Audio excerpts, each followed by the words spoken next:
Rugby World Rankings, folks, for the 11th of July 2022. Quite a lot of changes on the board after a bunch of firsts in the week just gone. Italy losing their first ever game to Georgia. New Zealand getting beaten by Ireland at home for the first time ever. Likewise, South Africa losing at home to Wales. And a first in that France, I think not many would argue, have looked the best team in the world for a wee while.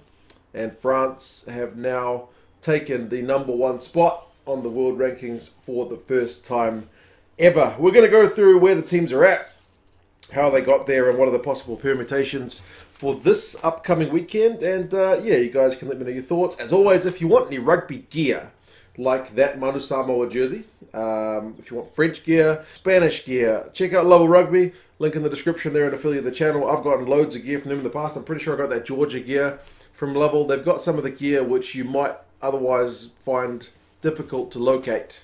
Level have got some, as I said, kind of seemingly less common gear. So yeah, have a wee look. They've often got good sales on. France, like I mentioned, they are up to #1. They didn't take many points off Japan with their win. They're up from 89.24 to 89.41. But it was enough because New Zealand and South Africa lost. So it's more about the other teams going down than France going particularly high up. But they did marginally go up. Remember, they are finished with their tour of Japan. They go 2 from 2. So they still can be passed for that #1 spot, depending on how things play out with the other games. But for now, they are #1 spot, and I think based on recent results, pretty richly deserved. The Irish are up into second spot with that big win. I say big because it's one of the biggest losses New Zealand suffered for like 30 years or something in terms of the margin at home. Big win over New Zealand. They're up to 88.79 from 87.25. They can go #1 if they beat New Zealand again. They can go down to #4 if they lose. But yeah, quite the win. The tour, even if they end up losing the tour, I don't think many would argue that this tour hasn't been a big shot in the arm for Irish rugby. Obviously, the job's not done. They wanna get it done and you know, kick on with a second win. But even if they didn't, they'd still be disappointed. But I think they would still get back on the planes to Ireland, feeling at least relatively satisfied.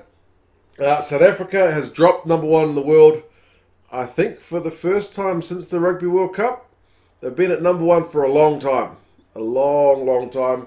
And they have dropped to #3. They played a bit of an experimental lineup. So whilst the world ranking has dropped, the experience levels amongst the Box squad has gone up. So I wouldn't be too devastated if I was a Springboks fan. To be honest, obviously you would like to win, but sometimes a bit of depth building is needed as you build into a World Cup. And then the All Blacks, lowest ever spot, #4. Lowest ever spot for the All Blacks, 88.17, down from 89.72. They can go back to second if they get a win over the Irish. They can't take first, as far as I'm aware. So, yeah, lowest ever is not the best look for Ian Foster.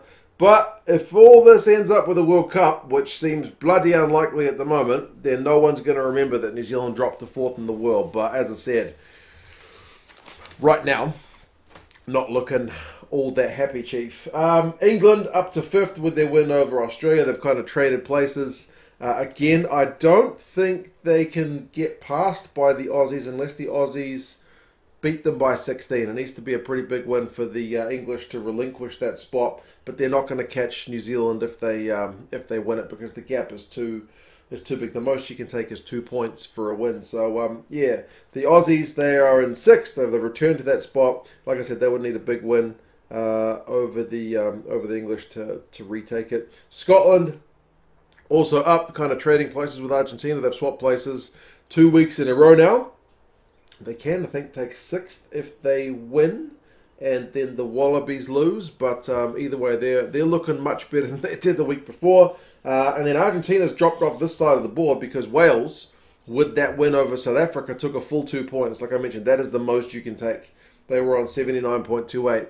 And for South Africa, you guys can't take any points off Wales because the gap is still too big. Remember, you get kind of a +3 for home advantage. So South Africa on +3 is 91.69. So that's just over 10 points. 10-point margin means you can't take any points. So South Africa, you get nothing if you win, but you're going to get slammed if you lose, basically. So for world rankings purposes, it's not really much of a win situation, but obviously the series is going to be way more important than anything about the world rankings. But certainly a better look for Wales after kind of languishing in ninth for what seems like forever. They are indeed in 8th. I think they can take 7th if they win, but I don't think they're likely to get passed by Argentina if they lose. As I said, Argentina are probably going to stay put no matter if they win or lose. But yeah, 9th seems a bit harsh. I don't know, but it's a really compact area between, I don't know, 6th, 7th, 8th and 9th. On their day, you feel like a lot of these teams could take each other out. And I think ultimately, it's a really good place for world rugby at the moment that so many teams have kind of been able to back up with a loss and then bring a win. You know what I mean? Like, unpredictability. It's good for the game. Japan with that loss down slightly on the board, but no positional change. Fiji lost to Australia A. No points change because you don't lose points to teams that aren't on the world ranking scale. Georgia, though, up into 12th with that win over Italy. Manu Samoa likewise took points off Tonga, so they are also up. And then Italy dropping 2 spots. Just when everything was going well for Italy, get a win over Wales and the Six Nations, kind of looking on the up. And then lose to Georgia. If you haven't seen that one, at least go check out the highlights. Some of the tries in that game are bonkers. They're on YouTube. The full game's on YouTube as well, but if you just want the highlights, the atmosphere is also crazy.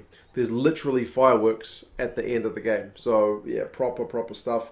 But pretty tough for the Italian guys. They'll be really, really disappointed. That was a game they needed to win to kind of cement the idea that, you know, we may be struggling in the Six Nations sometimes. We've got a win recently, but we're still better than all the other teams in Europe. Obviously, it's only one game.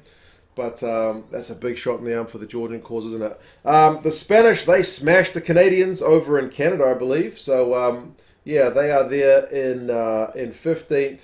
Romania also got a good win away in Uruguay, so they are up into 16th. Teams outside my whiteboard. USA are still in the same spot, but they did take some points off Chile in their Rugby World Cup qualifier. 1 point away win in torrential rain. If you haven't seen that one, it's a bit of a crazy watch as well. Tonga's in 18th, Portugal 19th, Uruguay 20th.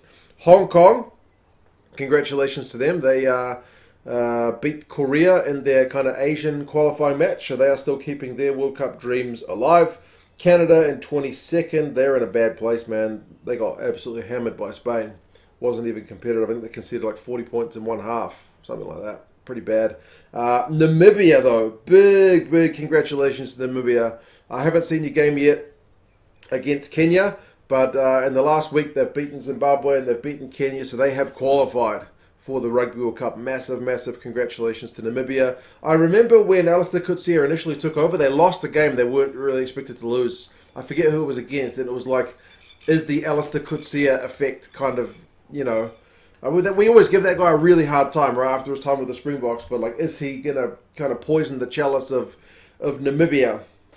But no, they've qualified for a World Cup, which they were expected to do. They beat Kenya pretty comfortably in the end. But like African rugby at the moment does seem to have a few teams who are also kind of on that development scale, which is good. But Namibia still comfortably, seemingly the second best team in Africa. So big congratulations to them. We look forward to seeing them at the next World Cup. And then Chile down in 24th. Remember, they are still keeping their hopes alive against the States. They are playing this week in Colorado. One of them, Chile or USA, will be in the World Cup as of next week. So it might be time for us to take another look at the pools for the World Cup at some point soon. But yeah, these are the Rugby World Rankings. France, number 1.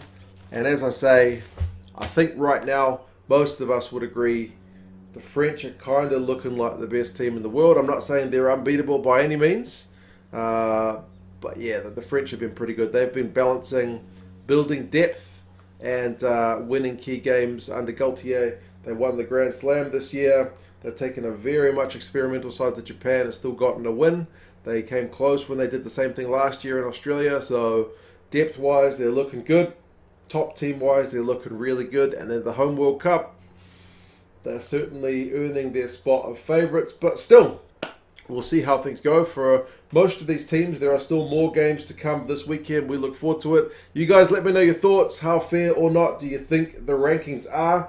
How chuffed are you at the moment with the state of rugby? I know we get a lot of negativity with all like too many cards and the rules are too complicated and refs aren't up to standard because the laws are too complicated for them to officiate the game. TMOs slow the game down too much. Water carriers are slowing down the game. But ultimately, you had a bunch of Northern Hemisphere teams come back from losses last week and sweep the Southern Hemisphere teams. It seemed like an impossibility just a week ago, but it happened. It's good times to be a rugby fan. I'm chuffed, despite the fact that my bloody All Blacks lost and are down to their worst spot in the world rankings ever. Anyway, you guys take care, and yes, I will talk to you guys again soon. See you later.